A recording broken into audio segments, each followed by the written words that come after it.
மூமின்களுடைய நிலை கபர்ல எவ்வாறு இருக்கும் என்று நம்ம பார்த்தோம்.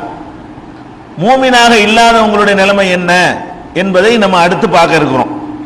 இதுல கூட நிறைய பேர் தவறாக விளங்கி வைத்து, நிறைய என்றால் முஸ்லிம் சமுதாயத்தில் ஒரு 99% பேர் இதை தவறாகத்தான் விளங்கி இருக்கிறார்கள்.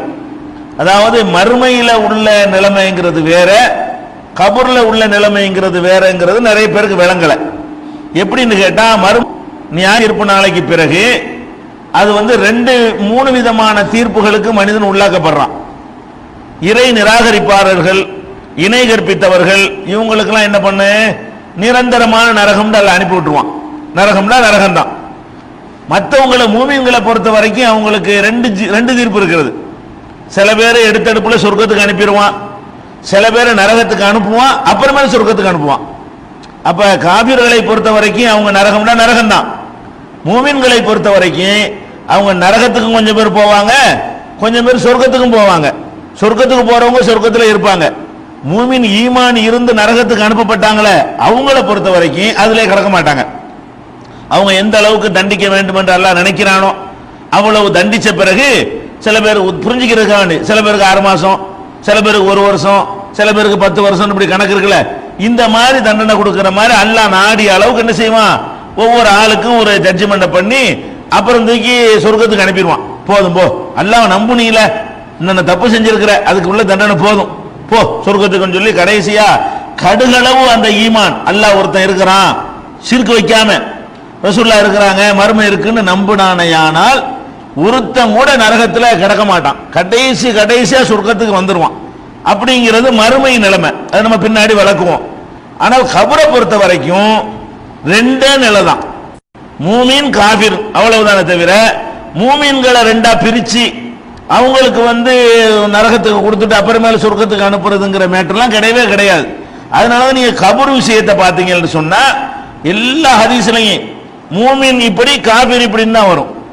மூமின்ல உள்ள பாவிகள் இப்படி, மூமின்ல உள்ள நல்லவர்கள் இப்படிங்கிற பிரிச்சு என்ன செய்யாது, ஒரு ஹதீஸ்லையும் வராது. கபர் சம்பந்தப்பட்ட ஹதீஸ் எடுத்துக்கொண்டால் அம்மல் மூமினு, மூமினானவன் எப்படி இருப்பான் என்றால் அப்படின்னு வரும். அம்மல் காபிரு, காபிர் இப்படி இருப்பான் என்று வரும். அல்லது அம்மல் முனாஃபிகு, முனாஃபிக்கும் காபிர் தானே, முனாஃபிக் இந்த மாதிரி இருப்பான் அப்படின்னு வரும். அம்மல் முர்தாபு, முர்தாபுனா மார்க்கத்தில் சந்தேகப்படுறவன், அது மூமின் இல்லை. அல்லாஹ்வை சந்தேகப்படுறவன், மறுமையை சந்தேகப்படுறவன், சந்தேகப்பட்டா என்ன, நம்பிக்கையில சந்தேகம் வேண்டாம், மூமின் இல்லை.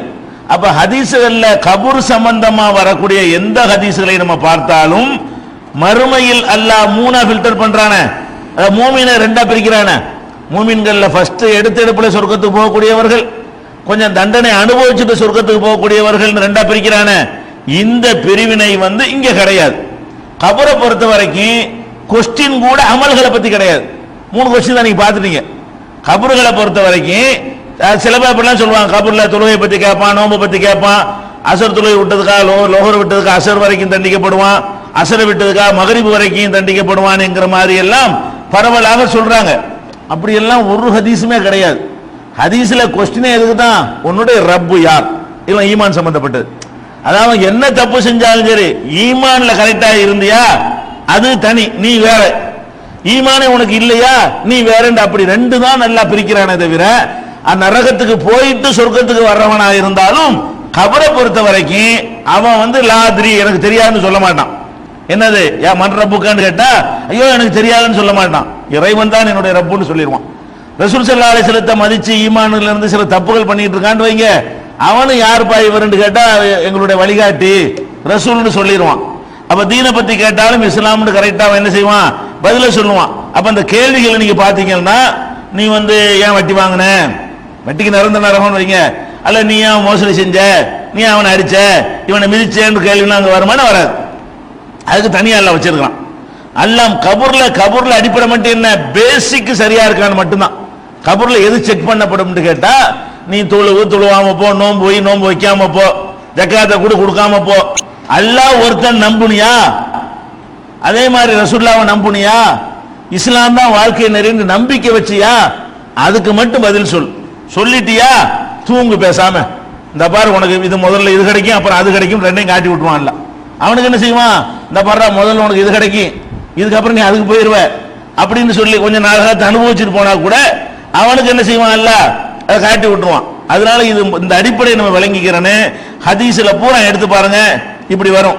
அனஸ் ரலியல்லாஹு அன்ஹு அறிவிக்கிறாங்க, அனி நபி ஸல்லல்லாஹு அலைஹி வஸல்லம் அல் அப்து இதா உலிய ஃபீ கப்ரிஹி, ஒரு அடியான் கபர்ல வைக்கப்பட்ட பிறகு என்று ஆரம்பிக்கிற அந்த ஹதீஸ்ல வ அம்மல் காஃபிரு, காஃபிராக இறை நிராகரிப்பாளனாக இருக்கக்கூடிய ஒருத்தன் ஃபயகூல், அவன் சொல்லுவான் லா அத்ரி, தெரியாது இவர் யார், இந்த முகமது யார், முகமது சொல்லிக்கிறாங்களா, அவர் யார் உனக்கு தெரியுமா அப்படின்னு கேட்டால் அவன் என்ன செய்வான், காஃபிர் லா அத்ரி, எனக்கு தெரியவே தெரியாது, குன்து அகூலு மா யகூலு நாஸ், ஏதோ மக்கள்லாம் சொல்லிக்கிட்டாங்கன்னு தெரியும், அவ்வளவுதான், முகமதுன்னு சொல்லிக்கிட்டாங்க அவ்வளவுதானே தவிர எனக்கு அதுல எல்லாம் ஒரு நம்பிக்கை கிடையாது.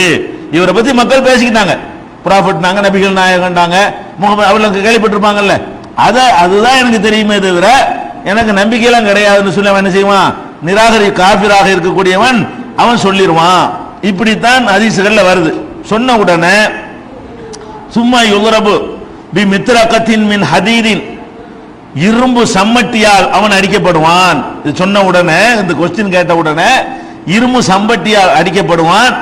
அடிச்ச உடனே ஒரு சத்தம் ஒன்று போடுவான், சைகத்தன், அவன் ஒரு சத்தம் ஒன்று போடுவான். எஸ்மௌஹா மையலீஹி, அதுக்கு பக்கத்தில் இருக்கிற எல்லாருமே அதை கேட்பார்கள். இல்ல சகலைன், மனிதனையும் ஜின்னையும் தவிர எல்லா ஜீவன்களுக்கும் பக்கத்தில் இருந்தா, அதுக்காண்டி ஜீவன் அமெரிக்காவில் உள்ள ஒரு ஆடு இங்கே போடுற சத்தத்தை கேட்காது.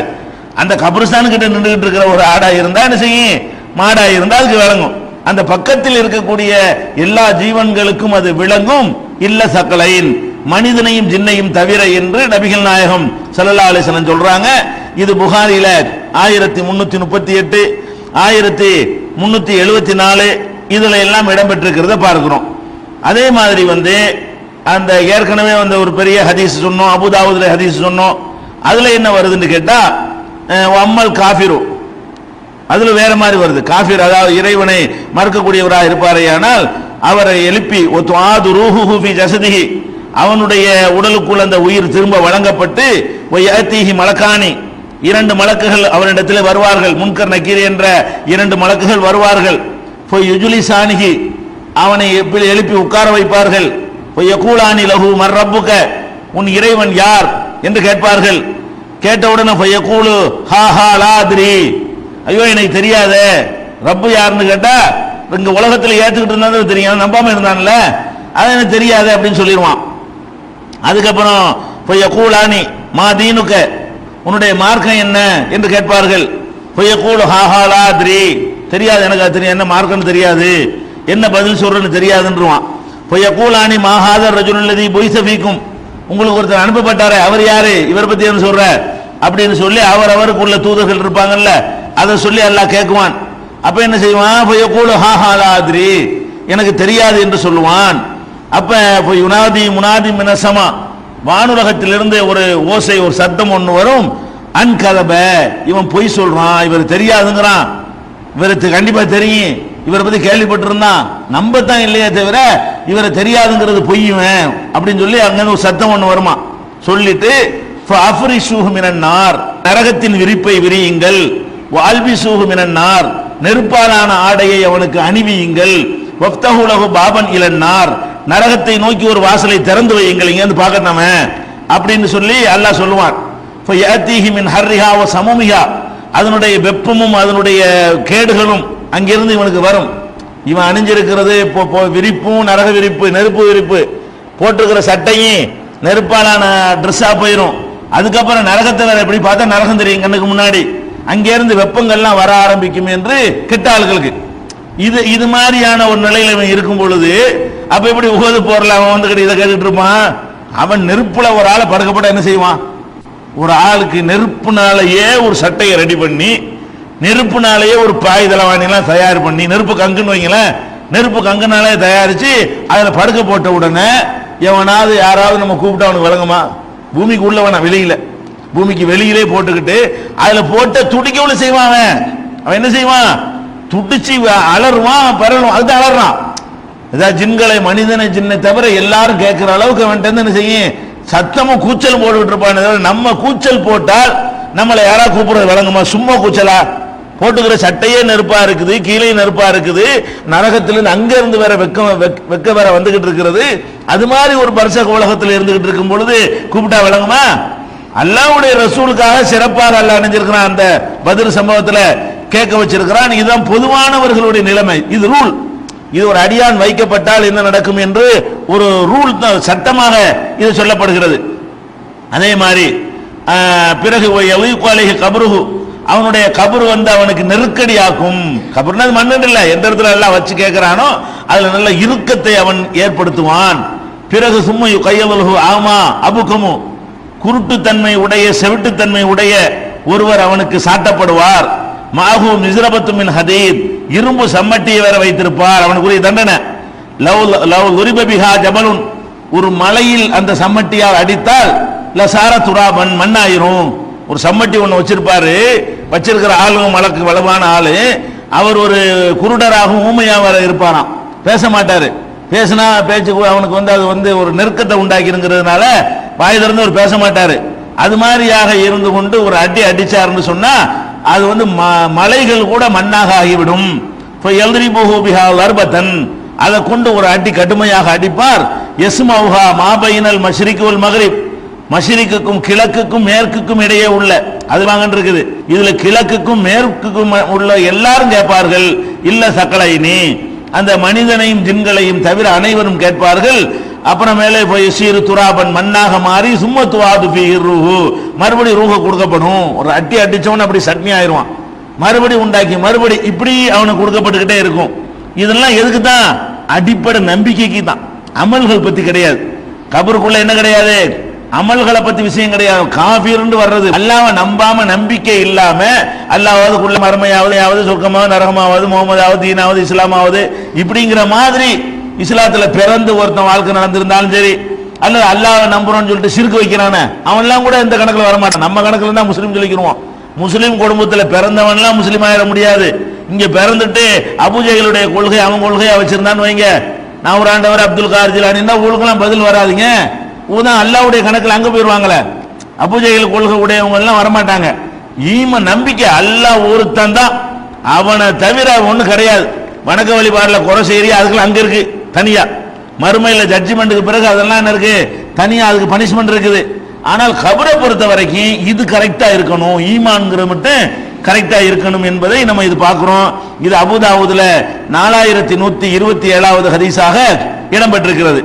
அதே மாதிரி வந்து இப்னு ஹிப்பான்ல இன்னொரு அடிஷனல் அவர் சைகான ஹதீஸ் மட்டும் நான் சொல்றேன். நிறைய கட்டுக்கதைகள்லாம் நிறைய இருக்கிறது. இதெல்லாம் ஆதாரபூர்வமான செய்தியில என்ன வருதுன்னு கேட்டா, அவனுக்கு வந்து சம்மட்டி அடி கொடுக்கறத பத்தி ஹதீஸ்ல வருது. இது நம்ம ஓகே. நெருப்புனால விரிப்பு, நெருப்புனால டிரெஸ், நெருப்பு நரகம் திறந்து விடப்படுவது அது வருது. அதுக்கு ஹதீஸ்ல ஆதாரம் இருக்கிறது, அது ஓகே. அதுக்கப்புறம் வந்து யுசல்லத்து அலல் காஃபிரி, இதுல எப்படிதான் வருது பாருங்க. கெட்டவன் நல்லவன் வரவே மாட்டேங்குது. கபர் விஷயத்துல வரும் பொழுதெல்லாம் மூமின் காஃபிர் தான் வருது. கெட்டவன் நல்லவன்ங்கிற வார்த்தை வரமாட்டேங்குது. மூமின் ஈமான் இருக்கிறவன் ஈமான் இல்லாதவன், இந்த ரெண்டு கேரண்டி ரெண்டுல தான் கபர் பூரா சுத்திக்கிட்டு இருக்கிறது. நடைமுறையில் நம்ம என்ன செஞ்சிருக்கிறோம், வட்டி வாங்கின அடிப்பான், நீ அது அடிப்பான் இது அடிப்பாங்கிறதெல்லாம் நம்ம கூட சொன்னதாகத்தான் ஹதீசுகள்ல நான் தேடி பார்த்த வரைக்கும் ஆதாரபூர்வமான எந்த ஒரு அவர் சொன்னார் இவர் சொன்னார்னு நிறைய எழுதி வச்சுக்கிறாங்க. அல்லாஹ்வுடைய ரசூல் சொன்னாங்கன்னு வந்தா தானே அது நமக்கு தெரியும், அதை நம்ப இயலும். அப்ப ரசூல் ஸல்லல்லாஹு அலைஹி வஸல்லம் சொன்னதா வரக்கூடியது என்னன்னு கேட்டா இதான் மூணாவது விஷயம். என்ன வருது? இது இப்னு ஹிப்பான்ல 13வது வால்யூம்ல 236வது ஹதீஸில் வருகிறது. யுசல்லத்து அலல் காஃபிரி ஃபீ கப்ரிஹி, ஒரு இறை மறுப்பாளருக்கு அவருடைய கபர்ல வந்து 99 பாம்புகள், விஷப்பாம்புகள் அவனுக்கு சாட்டப்படும். அது என்ன செய்யும்னா தன்ஹசுஹு வ தல்தஹு ஹத்தா தகுமஸா, கியாமத் வரைக்கும் அவனை கொட்டிக் கொண்டே இருக்கும், கொட்டிக்கிட்டே இருக்கும். அது வகையான விஷ தண்டனை. நெருப்புனால ஒரு தண்டனை, அதுல அடிஷனலா விஷம் வேற ஏறணுச்சுன்னு வைங்க, அது என்னவாங்க, சாவ மாட்டானா. அல்லாஹ்வுடைய எந்த ஒரு பனிஷ்மெண்ட்ல என்னன்னு கேட்டா லாய மூத்து பிகா வலா எரியாதான், சாகவும் மாட்டான் வாழவும் மாட்டான். அது மாதிரி சாவாம அந்த துன்பத்தை மட்டும் என்ன செய்வான், அனுபவிக்குவான். அப்ப ரசூல் ஸல்லல்லாஹு அலைஹி வஸல்லம் சொல்றாங்க, ஃபலவ் அன்ன தின்னீன மின்ஹா நஃபகத்து ஃபில் அர்லி மா அம்பத்தத் ஹுல்ரன், ஒரே ஒரு அந்த 99 பாம்புல ஒரு பாம்பு பூமிக்கு மேல வந்து மூச்சு விட்டுச்சுன்னு சொன்னா ஒரு பச்சை பூண்டு கூட முளைக்காது. விஷம் அப்படி பேசும். அந்த விஷம் எப்படிப்பட்ட விஷம் என்றால் அது தன்னுடைய மூச்சு காற்றை மட்டும் வெளியே விட்டுச்சுன்னு சொன்னா வெளியே வந்து அதுல ஒரு புற்புண்டு கூட முளைக்காத அளவுக்கு அவ்வளவு கடுமையான ஒரு விஷஜந்தாக அவனை சாட்டி அவனுக்கு தண்டனை கொடுக்கப்படும் என்று நபிகள் நாயகம் ஸல்லல்லாஹு அலைஹி வஸல்லம் சொன்னதாக அபூ சயீத் அல் குத்ரி ரலியல்லாஹு அன்ஹு அவர்கள் அறிவிக்கிறார்கள். இது இப்னு ஹிப்பான்ல இடம்பெற்றிருக்கிறது. இவ்வளவுதான் அது ஆதாரப்பூர்வமா கிடைக்கக்கூடிய தண்டனைகள். ஆதாரப்பூர்வமா கபர்ல இருக்கிற ஆட்களுக்கு கிடைக்கிற தண்டனை என்பது இந்த இப்ப சொன்ன விஷயங்கள் இருக்குல்ல, பாம்பு சாட்டுறது, சம்மட்டியினால் அடிக்கிறது, அது போக வந்து நெருப்பு சட்டை, நெருப்புல உள்ள விரிப்பு, நரகத்திலிருந்து அங்க இருந்து வெக்கைய திறந்து விடுறது, கேஸ் மாதிரி திறந்து விட்டாங்க அது வரை வெக்க வந்துகிட்டு இருக்கும். இது மாதிரி இதுவே போதுமே. நெருப்புல படுத்து கிடக்கிற சின்ன விஷயமா? இதுக்கு மேல நெருப்புல ஒருத்தனை படுக்க போட்டுவிட்டு அப்புறமா சம்மட்டியாலையும் தட்டிக்கிட்டு விஷத்தினாலையும் கொட்டினா இதுக்கு மிஞ்சி வேற என்ன கொடுக்க முடியும்? இல்லை எல்லாம் அடங்கி போச்ச. அதாவது ஒண்ணு வந்து அந்த நெருப்புடைய வெக்கையினால வெந்து போயிட்டு இருக்கிறான், அது ஒரு அளவுக்கு தான் அந்த வெக்கை கூட போகும், உள்ளுக்கு போகலன்னு வைங்க சம்மட்டினால போட்டு அடிக்கும் போது அது உடம்பு முழுசு என்ன செய்யும், இருக்கிறது. அது போக அந்த ரத்த நாளங்கள்ல எல்லாம் ஊடுருவருக்கு ஒரு விஷத்தை வேற கொட்ட வச்சு போடுறான். அப்ப ஃபுல் பாடியும் அதுல வந்து வேதனை அனுபவிச்சிருத, வேதனையை வந்து முழு உடம்பும் அனுபவிக்கிற அளவுக்கு இந்த 3 வகையான தண்டனைகள் எல்லாமே யாருக்கு தான்? இது ஈமான் இல்லாதவனுக்கு தான். கபர் விஷயத்தை பொறுத்த வரைக்கும் ஈமான் இல்லாமல் இருக்கிறவர்களுக்கு தான் இந்த ஒரு தண்டனை என்பது இருக்கிறது. இந்த தண்டனை நீங்க கூட நினைக்கலாம், அந்த தண்டனை வந்து ஏதோ கொண்டே வச்ச உடனே ஒரு நாளைக்கு கொடுத்துட்டு ஒரு வாரம் கொடுத்துட்டு தொலைஞ்சிட்டு போறான் அப்படின்னு பாத்துக்கிறோம் அப்படின்னு எல்லாம் விட்டுருவான. நல்லடியார்களுக்கு விடுறான்ல, நல்லடியார்களுக்கு தூங்க வச்சுட்டு 2 தடவை எழுப்புறான, அந்த மாதிரி ஏதாவது ஒரு ரிலாக்ஸ் மாதிரி ஏதாவது கொடுப்பானா அப்படின்னு கேட்டா திருமதியில 991வது ஹதீஸ்ல வருது, ஃபலா யஸாலு ஃபீஹா முஅzzபன் ஹத்தா யபாதஹுல்லாஹு மிமல் ஜஹிதாலிக, அவன் அதுல வந்து தண்டிக்கப்பட்டு கொண்டே இருப்பான். எதுவரை என்றால் அந்த இடத்திலிருந்து அவனை திரும்ப அல்லாஹ் உயிர்ப்பிப்பான அது வரைக்கும், அல்லாஹ் உயிர்ப்பிக்கிற வரைக்கும் அவனுக்கு நீடித்துக்கிட்டே இருக்கும் தண்டனை. அப்ப இந்த நெருப்புல படுத்துக்கிட்டே தான் இருப்பான், அடி வாங்குறது வாங்கிக்கிட்டே தான் இருப்பான். அதே மாதிரி பாம்புனால கொட்டு வாங்குறது அதுவும் கொட்டு வாங்கிக்கிட்டே தான் இருப்பான். இதுக்கு ஏதாவது ஒரு முடிவு இருக்குமான்னு கேட்டா அவன் அல்லாஹ் எழுப்புற வரைக்கும் அந்த பனிஷ்மெண்ட்ல இருப்பான். இறை நம்பிக்கை இல்லாத ஒருத்தன் அதுக்கு எத்தனை வருஷம் கியாம நாள் வருவதற்கு ஆனாலும் சரி அவர்கள் எல்லாம் இந்த வேதனையை அனுபவித்துக் கொண்டிருக்கிறார்கள். பூமிக்கு மேலே இருந்தாலும் சரி, அவர்கள் எரிச்சு சாம்பலாக்கினாலும் சரி, அந்த பர்சக்குங்கிற அந்த அந்த ஆழமுள்ள அருவாக இந்த அதுக்குரிய உலகம் இருக்குல்ல, அல்லாஹ்வுடைய கண்ட்ரோல்ல உள்ள உலகம், அங்க வைத்து இந்த வேதனையை எல்லாருமே அனுபவித்துக் கொண்டு ஃபிரௌன் உள்பட எல்லாருமே அனுபவித்துக் கொண்டிருக்கிறார்கள். இது போக அடிஷனலாக இன்னொன்னு என்னன்னு கேட்டா, நேரடியாக அந்த நரகத்தில் இந்த திறந்ததுனால உருனா திறந்து விடுறதுக்கு பதிலாக என்ன செய்வானா, ஒரு 2 டைமும் வந்து இவனை வந்து அப்படியே அந்த நரகத்தை கொண்டே என்ன செய்ய கிட்டத்தை கொண்டே காட்டுறது. நரகத்துக்கிட்ட காட்டுறதுன்னா என்ன அர்த்தம்? வேற என்ன தாஜ்மஹாலை காட்டுற மாதிரி இல்லை, நெருப்பு கிட்ட கொண்டு ஒருத்தனை காட்டினா வந்து போயிடுவான். அவனுக்குதா காட்டுறதுனா என்னது? அந்த வதக்குறதுக்கு வாட்டுறது காட்டுவோமே, கோழி சுடுறதுக்கு காட்டுவோமே, அந்த காட்டுதல், சும்மா கண்ணுக்கு காட்டுறது இல்லை. அதனால ரசூல் ஸல்லல்லாஹு அலைஹி வஸல்லம் சொல்றாங்க, இதா இன்ன அஹதக்கும் இதா மாத்த, உங்களில் ஒருவர் இறந்து விட்டால், உரில அலைஹி மகாதுஹு பில் கதாத்தி வல் அஷி, காலையிலும் மாலையிலும் அவர் மறுமையில் எந்த இடத்துல போய் சென்றடைவாரோ அந்த இடத்தை காட்டப்படும். வெறும் நரகத்தை காட்டாம, வெறும் சொர்க்கத்தை காட்டாம, உங்களுக்கு ஒதுக்குன இடம் இருக்கும்ல அது காட்டப்படும் 2 டைம். இன்கான மின் அஹ்லில் ஜன்னா ஃபமின் அஹ்லில் ஜன்னா, சொர்க்கவாசியாக இருந்தால் சொர்க்கத்தில் அவன் எந்த இடத்துல மார்க் பண்ணி எல்லாம், சொர்க்கம்ங்கிறது பிரம்மாண்டமானது, இந்த பூமியை விட பிரம்மாண்டமான, பூமியை விடவா, ஜன்னத்தின் அருதுக சமாவாத்து வல்லர், வானத்தினுடைய விஸ்தீர்ணம் எவ்வளவு, சொர்க்கத்தினுடைய விஸ்தீர்ணம் எவ்வளவு என்றால் இந்த பூமி அனைத்து வானங்களும் எவ்வளவு பெருசோ அவ்வளவு பெருசு சொர்க்கம். அல்லாஹ் என்ன செய்யறான், ஒரு வசனத்தில் சொல்லி காட்டுகிறான். அப்ப இந்த சொர்க்கங்கிற இந்த பூமியை விட பெருசு, பூமியை விட இல்ல, பூமி வானம் எல்லாம் சேர்ந்து இந்த அண்ட சராசரம் இருக்க அதையெல்லாம் விட பெருசுங்கும் பொழுது அவ்வளவு பெரிய சொர்க்கத்தை வந்து இவன் இடத்தை காட்டுறது. மற்ற நேரமும் திறந்து விட்டுருவான். பொதுவா சொர்க்கம் அவனுக்கு தெரியும், பொதுவா நரகம் தெரியும். ஒரு 2 டைம் என்ன செய்யறதுன்னா அப்படி இந்த ஜூம் பண்ணி கேமராவோட குளோஸ்அப்ல காட்டுவாங்கல்ல, மொத்தத்தை கூட்டத்தை காட்டிட்டு ஒரு ஆள் அப்படி கரெக்டா காட்டுறாங்க, அப்படியே வந்து மோசம் மட்டும் காட்டி விட்டுருவாங்க, காட்டுறாங்கல்ல, அந்த மாதிரி அல்லாஹ் என்ன செய்யறான், அப்படி ஜூம் பண்ணி அவன் நரகத்துல அவளுக்குள்ள பாயிண்ட் இருக்குதுல்ல, அவங்களுக்கு கிடைக்கிற இடம், அந்த இடத்தை கொண்டா இதை பார்த்துக்கிட்டியா, இதான் உன்னுடைய இடம் அப்படின்னு சொல்லி இவனுக்கு என்ன கொடுப்பானோ நியாய தீர்ப்பு நாளைக்கு பிறகு இவன் எங்க போவானோ, இன்கான மின் அகலின்னாரி, அவன் நரகவாசியாக இருந்தால் ஃபமின் அகலின்னார், நரகவாசியில இவனுக்கு என்ன கிடைக்குமோ அது கிடைக்கும். கிடைச்சவன் அல்லாஹ் சொல்லுவானா, ஹாதா மக்காதுக, இதாண்டா உன்னுடைய இடம் பாத்துக்கடா அப்படின்னு சொல்லுவான். எது வரைக்கும் சொல்லுவான்? ஹத்தா யபாஸகல்லாஹு யௌமுல் கியாமா, கியாம நாள்ல எழுப்புற வரைக்கும் இதே சொல்லிக்கிட்டே இருக்கும், டெய்லி 2 தடவை. அப்ப இது 4வது பனிஷ்மெண்ட். அதாவது மூணு பனிஷ்மெண்ட் சொன்னோம்ல. அதாவது நான் நெருப்பு நாள் ஆடை அணிவிக்கிறது ஒண்ணு, சம்மட்டி ஆடை ஒண்ணு, பாம்பு கொட்டுறதோட சேர்த்து இவனுக்கு என்ன கிடைக்குமோ அதையே காட்டுறது. இது மெண்டலா, அது ஒண்ணு மிச்சமா இருக்குல்ல. எல்லா உடம்பு முழுசு நல்லா டார்ச்சர் பண்ணியாச்சு, மெண்டலா அவனுக்கு கொண்டு வருமா இல்லையா? ஆஹா அது வேறையா இருக்கு இன்னமும் அப்படின்னு சொல்லி அவன் மன ரீதியாக அவனுக்கு ஒரு துன்பத்தை கொடுக்கிறதா இருந்தா நாளைக்கு நடக்கிற இந்த பயத்திலேயே அவன் சாவணும். அந்த மாதிரியான ஒரு வேதனைக்காக வேண்டி 2 தடவை எழுப்பி இந்த பாத்துக்க இதான் உனக்கு இடம்னு சொன்னா அது எப்படி இருக்கு? இதுக்கு மேல பிரம்மாண்டமா இருக்கும், இதோட பயங்கரமா இருக்கும். பட்டுக்கிறது பரவாயில்லைன்னு தெரியும், அவ்வளவு பயங்கரம். அது வேற தனியா இருக்குதா அப்படின்னு சொல்லி அவன் வேதனைப்படுவான். ஏன்னு கேட்டா அவ்வளவு இன்பத்தை நீ அனுபவிச்சுக்கிட்டு, அல்லாஹ்வுடைய பூமியில வாழ்ந்துகிட்டு, அல்லாஹ்வுடைய தண்ணீரை குடிச்சுக்கிட்டு, அல்லாஹ்வுடைய ரிஸ்குகளை எல்லாம் பயன்படுத்தி கொண்டு திமுறா வந்து அல்லாஹ் எங்க இருக்கான்னு கேட்டீங்கன்னா சும்மா விடுவான். அல்லாஹ் அவனுக்கு கோவம் வரத்தானே செய்யும். அப்ப அதுக்கு அதனுடைய வெளிப்பாடு அது வரைக்கும் உன்னை சும்மான விட்டு வச்சிருந்தான், அவ்வளவு அவகாசம் கொடுத்தானே. அப்ப படைச்ச ஒருத்தனை மறந்துட்டு நம்ம இயற்கையா தானா வந்தேன்னு சொல்லி நினைத்து கொண்டு இருந்தீங்களப்பா, இப்ப நான் யாருன்னு உன்னை காட்டணுமா இல்லையா அப்படிங்கிறதுக்காக வேண்டி அல்லாஹ் வந்து இந்த 4வது வகையாக அல்லாஹ் சொல்லி காட்டுகிறான். அப்ப இவ்வளவுதான் நரகத்தில் உள்ள ஹதீசுகளை தேடி பார்த்தீர்களே, ஆனால் இந்த கருத்துப்பட வேற 100கணக்கான ஹதீசுகள் இருக்கலாம், எல்லாம் இந்த 4க்குள்ள நிற்கும். இப்ப 4 விஷயம் நம்ம தொகுத்து சொல்லி இருக்கிறோமே, இந்த 4க்குள்ளதான் இருக்கு. இப்ப நான் சொன்ன இந்த ஹதீஸ் வந்து புகாரியில 1379வது ஹதீஸாக பதிவு செய்யப்பட்டிருக்கிறது. இதெல்லாம் ஒரு வகை.